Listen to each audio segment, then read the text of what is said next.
He was unanimously supported by the LPGA players. So let's get their thoughts on the appointment over the last couple of weeks. I've briefly talked to Craig. I'm excited for the role that he's going to play and for the future of the LPGA. I think he's a great person. From the interactions that I've had with him, he has so much energy, so much positivity that I think it's going to be really good for the LPGA. It was my first time meeting Craig today. I had only heard a lot of lovely things about him. I'm not just saying that because he's our new commissioner. It was from former players to, people that worked with him at, other companies. Everybody said a lot of great things, and I think that he was exactly that. It was just great to pick his brain and even ask him why he wanted to go for the commissioner role, because it's not an easy job. And for him to have this passion and this excitement to see where he can take our tour, I think it's great to have a leader like that. And it was, I think, a great first meeting, and I'm sure he's busy, with still, wrapping things up with the PGA of America and transitioning into our role as well. But yeah, it's exciting, and I think it's a great time for golf, and it's great to have somebody like him that's enthusiastic and really wants to see where, how far we can go. I don't know him much, but yeah, he did send me a message, I think the week before Grand Rapids, just to introduce himself and, if he could do anything or what did he think the LPGA needs. I think that was really nice. And then I had the chance to meet with him yesterday. He came to the range and said hi, and he seems very happy to take this job. I think he's looking forward to the challenge, and hopefully he can do a great job for us. But I think coming from the golf world and how happy he looks, I think it's gonna be good. So with that, I'm so pleased to welcome in the man himself, the incoming LPGA commissioner, Mr. Craig Kessler. So wonderful to see you. You can hear and see the excitement about the fresh energy and the charisma that everyone just knows you're going to bring to this role. You've spoken about getting off to an explosive start, not messing around with a 100-day listening period. What does this explosive start look like in your world? Well, first of all, the excitement is mutual. I feel so honored and lucky to be in this position, and I really can't wait to get going. You mentioned the official start date is July 15th. Honestly, the first start date was 4 weeks ago when the announcement came out. I also want to say a big thank you to the PGA of America and to the KPMG. Wonderful partners. None of this is possible without them. And your question about the explosive start is such an important one. It all starts with trust.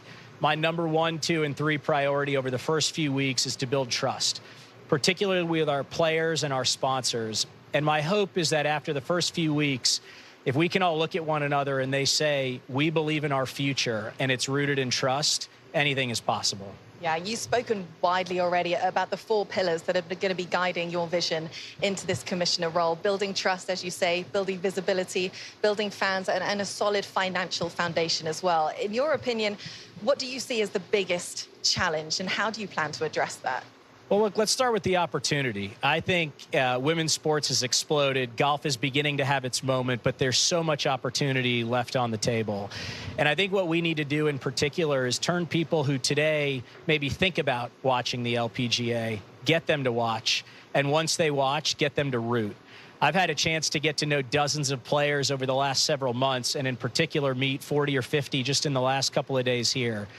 Let me tell you, their stories, the sacrifices that they've made, that their parents have made in order to make it out here on the biggest stage in golf, they're incredible. And I think when the world starts to hear those stories and identify with them, they will fall in love. Well, looking at your background, CEO of Buff City Soap, CEO of Topgolf, CEO of PGA of America, what made you want to throw your hat into the ring to be a commissioner of the LPGA? You know, in truth, I wasn't certain at first. My wife and I have 3 young boys. They're 5, 8, and 9. They mean the world to us. And this is going to be a big challenge, and it's a global challenge. I think I'll be on the road 40 or 50 weeks a year, so it wasn't obvious right out of the gates. As I learned more and got to know the players, I realized the magnitude of the opportunity. What I realized is that if in life you have a chance to lead on this scale and make a difference and actually make the world a slightly better place, in this case through the game of golf and the amazing players we have, in some sense you have an obligation to do it. And I feel incredibly lucky to have this opportunity. Now, you know, kind of looking after 200, give or take, professional athletes is no easy feat, trying to keep us all happy. A lot of players are at certain points in their career. It's very emotional, whatever kind of status you have. How are you going to feel, like, how are the players going to feel heard while uplifting the tour? How are you going to navigate that, keeping everybody kind of feeling like they have their opinion to you that can be heard? It's such an important question, and I'll tell you, one thing I've learned over time is that we're all human. We all put our pants on one leg at a time. We have hearts and minds, and we want to be heard. We want to feel important, and that takes time. I don't expect that to happen overnight. But through the course of time, energy, a whole lot of care, one-on-one conversations. I sat with Leona Maguire this morning for a half an hour. Wasn't planned, just impromptu.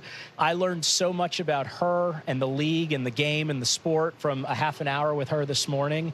I can't wait to continue doing that. And my hope is patterns start to emerge. And from those patterns, I'll play them back to the players and say, here's what I'm hearing. Is this right? And together we'll chart the path forward. And Craig, not to throw the hard question at you, but I know it's one that a lot of people at home are wondering when it comes to investment into the LPGA. You look at something like the Public Investment Fund, who's already getting involved with the Ladies European Tour. How do you plan to approach investors who perhaps do come with a bit of a controversial background, but would undoubtedly lift up the LPGA in terms of finance? As you say, it's a tough question with a very simple answer. Anybody who's willing to invest in the game, who's willing to help elevate our athletes, who's willing to elevate the sport, has a seat at the table. And I can't wait to have a conversation with any organization or individual out there who's excited to at least help us grow. Minjee Lee, in her press conference, said her goal as a player is to leave the tour in a better place than when she got here. And she's going to ask you how she can do that. What will be your advice to the players and Minjee Lee on the LPGA Tour to leave the tour in a better spot? A couple of things. First, share your ideas, Minjee, and everyone else. I've always found that the people who are closest to the action tend to have the best ideas. They don't come from the top. They come from the people who are in the arena, who put their heart and soul into the game. Share your ideas, Minjee. The second is, it is so clear that in order to maximize the opportunity in front of us, this is going to take a team effort from players, from our sponsors, from the press, from our team back at headquarters at the LPGA. And I'd ask Minjee and others to lean in. If we have ways where we can all get in the boat together and row in the same direction, and she and her peers can help, let's go. So the prize money in the LPGA has grown exponentially over the last 5 years. Now, my argument has always been, how do we get fans through the door? How do we get people to be invested in women's golf? How do we get the local communities involved? Where do you even start by doing that? You know, product is really important. And I'll tell you, a few weeks ago, the NCAA finals were taking place at the Omni in La Costa. My wife and I tuned in to watch Stanford play Northwestern for the final match. Northwestern never won before. Stanford won a handful of times. An athlete steps up, nails the putt on 18, and my wife and I are like yelling at the TV with excitement. And we went back and rewatched it and asked ourselves, what was it about that moment that made the product so good? I'll tell you, the camera angle was unique. You could actually look up and see the emotion on the player's face. And then the coverage team panned away, and you could see the athletes from Northwestern with their arms around one another, hats up in the air. And that raw emotion is something that fans across the world connect to. One of our biggest challenges, but also opportunities here, is going to be figuring out how to draw the raw emotion out of our spectators so that they feel something when they watch women's golf on television. What would success look like to you, Craig, after 1 year on this job, would you say? Ooh, after 1 year, you know, look, 1 year is going to go by just like that. It'll be here before we know it. I hope all of our major stakeholders believe more in the LPGA in a year than they do today. And I'll tell you, from talking to almost all of our sponsors thus far, they believe in the LPGA. They want to lean in. They want to do more. If they continue to show up and participate, we'll know we're making progress. And when I was out on tour, Mike Wan was our commissioner, and his rookie year was my rookie year, so we kind of saw it at the same time. Yeah. But he was great at creating a personal relationship with the players. Why do you think that is an important trait in a commissioner? Well, look, selfishly, I can't wait to do that because I get a ton of energy from relationships and frankly, their friendships over time. I think it's important because people look to their leaders for guidance. They want to know that their voice will be heard. One can't do that without the type of relationship that you're talking about. And it's why on Monday morning, the first thing I had a chance to do here was walk the range with our interim commissioner, Liz Moore, with Vicki Getz-Ackerman, our player president. These are women who care deeply about this organization, and together we're going to make sure the players know they're our first priority. Women's sport is just booming right now, as you said, and I feel like a little bit women's golf has been left behind. Do you think that it doesn't matter what marketing we do, what your whole incredible team can do, what do you want the players to do? What can they do more, do you think, than just playing golf? Do you think they need to do a bit more? You know, I think there are two ways to get folks involved. One is to guilt them into it, and the other is to create something that is so exciting and so inspiring that everyone else around looks and goes, something magical is happening there. I have to be a part of it. We're going to take the second approach.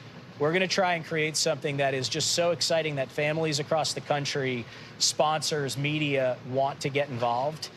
The players are the key ingredient to that. I'll tell you what, our boys have had a chance to meet a handful of players. They've had a chance to watch the game on TV and a little bit in person.